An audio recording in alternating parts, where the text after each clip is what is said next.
Harrison Ford stood alone in the back row of Woodlawn Cemetery in Santa Monica, tears streaming down his weathered face as they lowered the casket into the ground. Nobody else knew he was there. Nobody else knew that the woman being buried had been the love of his life for 30 years. Margaret Maggie Sullivan, age 73. Listed in the obituary as a retired art teacher who never married, had no children, and left no immediate family. The obituary mentioned her devotion to her students and her love of painting, but it said nothing about the man who had loved her in secret since 1993. Ford's hands shook as he placed a single white rose on the edge of her grave. After 30 years of stolen moments, secret phone calls, and a love so deep it had redefined what he thought his heart was capable of, this was how it ended. In silence. In secret. Just like everything else between them had been. But what Ford did in the 48 hours after Maggie's funeral would shock Hollywood to its core and reveal a side of Harrison Ford that nobody, not his family, not his friends, not his closest confidants, had ever known existed. The story of Harrison Ford's greatest love affair began not with passion, but with a cup of coffee and a conversation about loneliness. It was March 15, 1993. Ford was 50 years old at the absolute peak of his fame. Jurassic Park wouldn't be released for another 3 months, but early screenings were already generating the kind of buzz that suggested Ford was about to star in one of the biggest movies of all time. The Fugitive was in post-production and destined to become another massive hit. Harrison Ford was the biggest movie star in the world, and he had never felt more alone in his life. He was sitting in a small cafe in Carmel, California, taking a rare break from filming The Fugitive. Ford had driven up the coast by himself, something he did when the pressure of being Harrison Ford became too much to bear. He needed places where nobody expected him to be charming or accessible, or even particularly friendly. Places where he could just sit with his thoughts and remember what it felt like to be human. That's when he noticed the woman at the corner table. She was maybe 47, with prematurely gray hair that she wore pulled back in a simple ponytail. She was grading papers while drinking coffee. And something about her concentration reminded Ford of his childhood school teachers, the ones who had cared about their students' futures more than anything else in the world. What struck him wasn't her beauty, though she was beautiful in a quiet, understated way. What struck him was her complete lack of interest in him. In a world where Ford couldn't walk into a room without people recognizing him, whispering about him, wanting something from him, here was a woman who glanced at him briefly, offered a polite smile, and went back to her papers. Ford found himself watching her for the better part of an hour. The way she held her pen, the way she occasionally smiled at whatever she was reading, the way she seemed completely content to be alone with her work and her thoughts. When she got up to leave, Ford made a decision that would change both their lives forever. "Excuse me," he said, as she reached her car.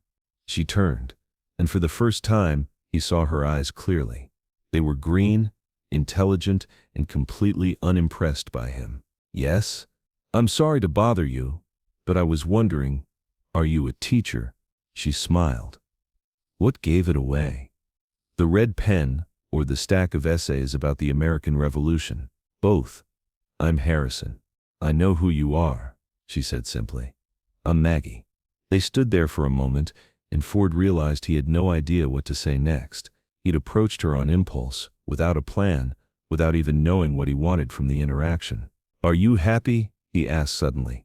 It was perhaps the strangest opening line in the history of human conversation, but something about Maggie made Ford feel like he could ask the kinds of questions that people usually spent years working up to. Maggie looked at him for a long moment. "That's a complicated question. I know, but are you? Sometimes. Are you?" Ford laughed, but there was no humor in it. "No, I don't think I am. That's honest. Too honest, probably." Maggie leaned against her car. "Why did you follow me out here, Harrison?" Ford thought about it.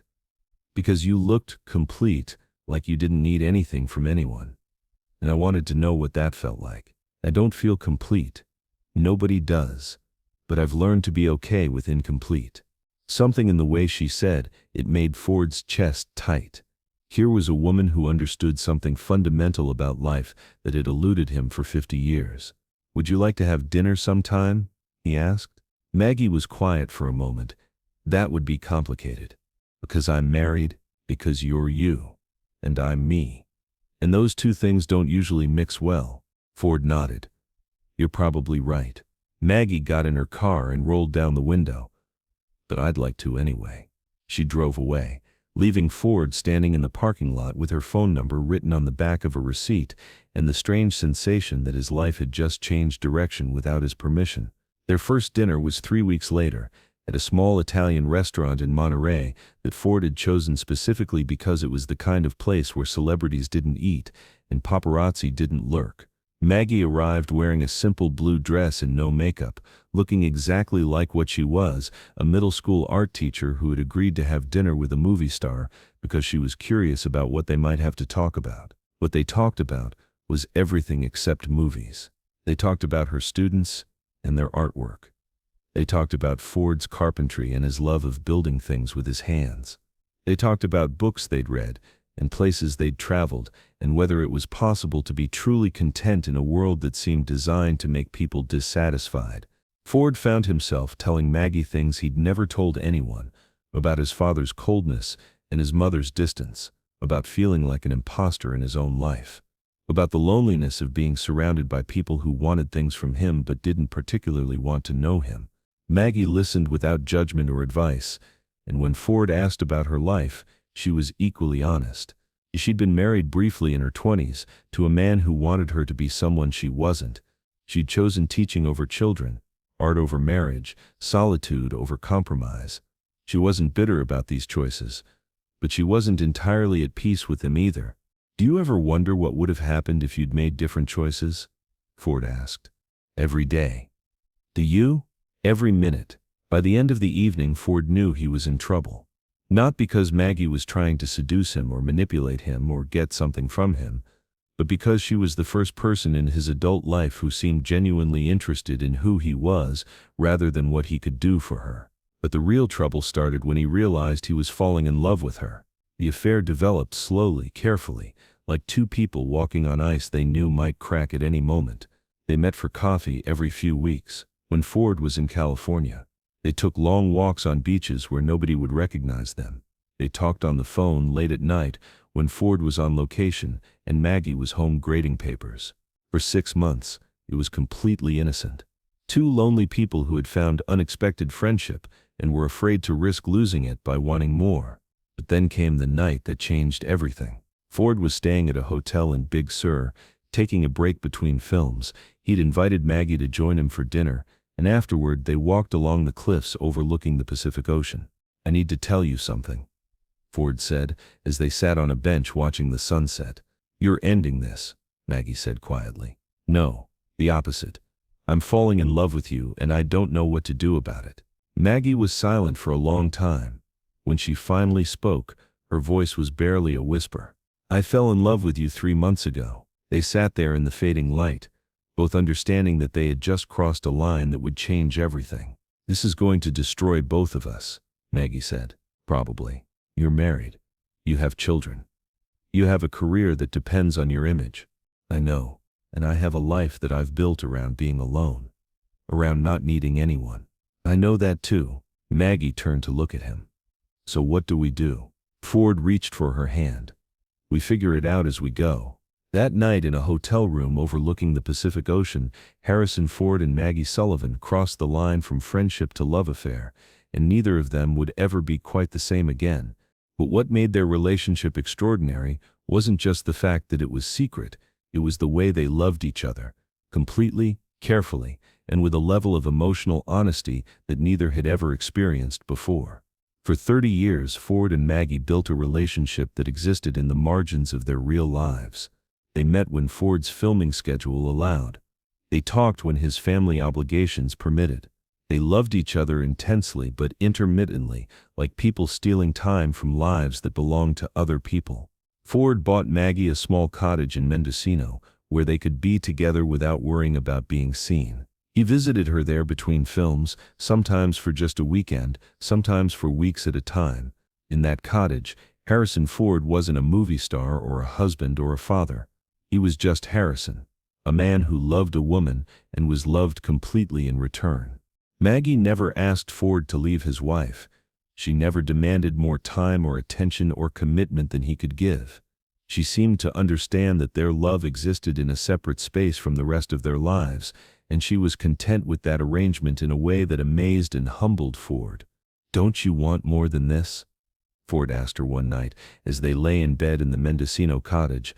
"More of what?" Maggie asked. "More of me. More time, more commitment, more everything." Maggie was quiet for a moment. "Harrison, I've had more love in the last 5 years with you than most people have in a lifetime. Why would I want to ruin that by demanding it be something it can't be?" Ford realized that Maggie understood love in a way he never had.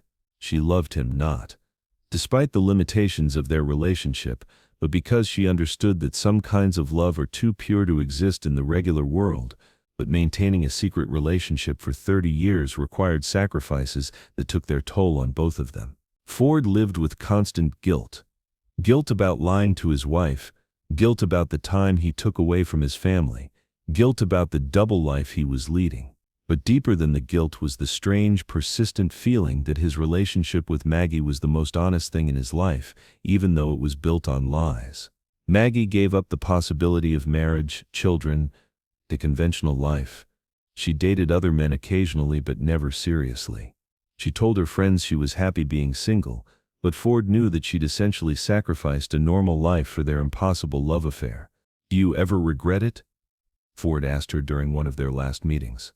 "Loving you? Never. Giving up everything else for me? I didn't give up everything else for you, Harrison. I gave up everything else for us. There's a difference." As they both aged, their relationship deepened and became more precious. They were no longer the desperate lovers stealing moments from their real lives.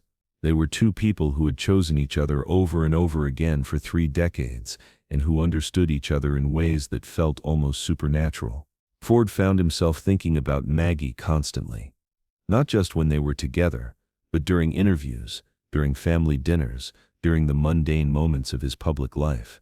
She had become the voice in his head, the person he imagined talking to about everything that happened to him. But by 2020, both Ford and Maggie were in their 70s, and the limitations of age were making their secret meetings more difficult. Ford's hearing was starting to fail, making their long phone conversations harder. Maggie's arthritis made it painful for her to travel to meet him. They were both forgetting things, names, dates, conversations they'd had just days earlier. "I'm scared," Maggie told Ford during what would turn out to be their last meeting at the Mendocino cottage. "Of what?" "Of forgetting. Of forgetting us. Forgetting this. Forgetting what it felt like to love you and be loved by you." Ford pulled her close. "That won't happen." "How do you know?" "Because some things are too important to forget. And if we do forget, we'll remind each other." But they didn't get the chance to remind each other. On February 3, 2023, Maggie Sullivan had a stroke while grading papers in her apartment in Santa Monica. She was found by a neighbor 3 days later and rushed to the hospital, but the damage was too severe. She lived for 6 more days, but she never regained consciousness. Ford didn't find out about her stroke until she was already gone. They had no mutual friends, no shared connections. In the eyes of the world, they were strangers. So when Maggie died on February 9, 2023, Harrison Ford learned about it the way he learned about the deaths of most people he didn't know. He read about it in the newspaper. The obituary was 4 sentences long. It mentioned her career as a teacher, her love of art, and the fact that she had no immediate family. It said services would be private, and in lieu of flowers, donations could be made to the Santa Monica School District's art program. Ford read the obituary 3 times, sitting in his kitchen in Wyoming, before the reality of what it meant hit him. Maggie was gone. The woman he had loved for 30 years was gone, and he hadn't even been able to say goodbye. But what Ford did next shocked everyone who thought they knew him. The morning after Maggie's funeral, the funeral he had attended in secret, standing in the back row like a stranger, Ford called a meeting with his publicist, his agent, and his family. "I need to make an announcement," he told them. "What kind of announcement?" his publicist asked nervously. "I want to establish a foundation. The Margaret Sullivan Foundation for Arts Education. I want to endow it with $10 million, and I want to do it publicly." The room went silent. "Harrison," his agent said carefully. Who is Margaret Sullivan? Ford looked around the room at all the people who had managed his career and his image for decades, all the people who thought they knew everything about his life. Margaret Sullivan was the most important person in my life for 30 years, and I want the world to know that. The questions came fast and desperate. How long had he known her? What was their relationship? Why hadn't anyone heard of her before? What would this mean for his marriage, his family, his reputation? Ford answered them all with a calm that surprised everyone in the room, including himself. Margaret and I were together for 30 years. We loved each other completely. Our relationship was private because that's how she wanted it, and that's how I wanted it. But she's gone now, and I'm not going to pretend she didn't matter to me. His wife, Callista, who had been sitting quietly in the corner, finally spoke. Were you in love with her? Ford looked at his wife, and for the first time in their marriage, he told her a truth that he knew would change everything between them. Yes, I was. The silence that followed was deafening. For 30 years? Callista asked. For 30 years. And you're telling me this now because she's dead? I'm telling you this now because I can't live with keeping it secret anymore. I loved her, and she deserved better than being a secret. What happened next would be talked about in Hollywood for years to come. Instead of exploding or demanding a divorce or threatening to destroy Ford's reputation, Callista asked a question that nobody in the room saw coming. Tell me about her. Ford was stunned. What? Tell me about Margaret. Tell me who she was. And so Ford told them. All of them. He told them about the art teacher who had graded papers in a coffee shop and hadn't cared that he was famous. He told them about the woman who had loved him without asking for anything in return.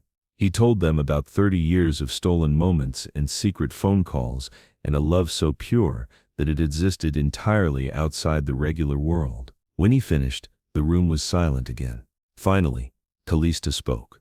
I think the foundation is a beautiful idea. The Margaret Sullivan Foundation for Arts Education was announced 3 weeks later. Ford held a press conference where he spoke publicly about Maggie for the first time, describing her as a remarkable teacher and artist who touched countless lives, including my own.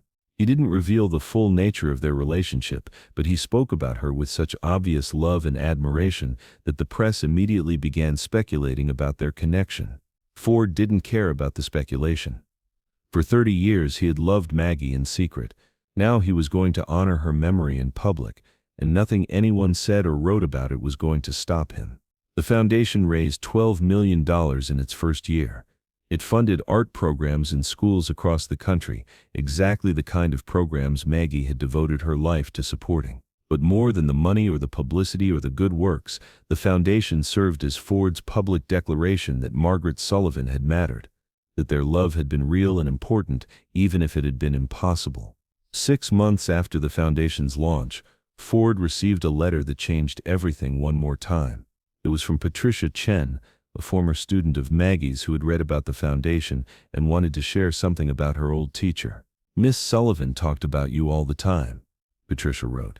She never said you were together, but she talked about this friend she had, this man who made her laugh and understood her art and made her feel like the most important person in the world. She called him her secret sunshine. She said he was the reason she knew what real love felt like, even if she could never have it the way other people had love. She said he was worth everything she'd given up. Ford read the letter 17 times before he could see clearly enough to fold it and put it away. Margaret Sullivan had been happy. More than that, she had felt loved and cherished and important. Their impossible relationship hadn't been a tragedy or a compromise. It had been exactly what it was supposed to be. The last line of Patricia's letter stayed with Ford forever. Ms. Sullivan used to tell us that the best art comes from the most complicated feelings, and that love isn't about possession or conventional rules. It's about seeing someone completely and choosing to treasure them exactly as they are. I think she was talking about more than just art. Harrison Ford's secret love affair lasted 30 years and ended with a death that broke his heart. But what he did after Maggie died, the foundation, the public honoring of her memory, the refusal to keep pretending she hadn't been the most important person in his life, proved that some kinds of love are too powerful to remain hidden forever. Margaret Sullivan never became Mrs. Harrison Ford. She never walked a red carpet or attended a movie premiere, or shared his public life in any way. But she had something more valuable than all of that. She had been completely, purely, desperately loved by one of the most famous men in the world, and he had been loved just as completely in return. Their love story wasn't conventional, but it was real. And in the end, that was more than most people ever get. The Margaret Sullivan Foundation continues to fund arts education programs across the country. Every year on February 9th, the anniversary of Maggie's death, Ford visits her grave and places a single white rose on her headstone. The inscription he had added to her headstone reads, "She taught the world to see beauty. She taught me to see love." Hollywood was shocked by Ford's public honoring of his secret love, but those closest to him understood that it wasn't really shocking at all. It was just Harrison Ford, finally allowing himself to love someone openly, even if it was 30 years too late.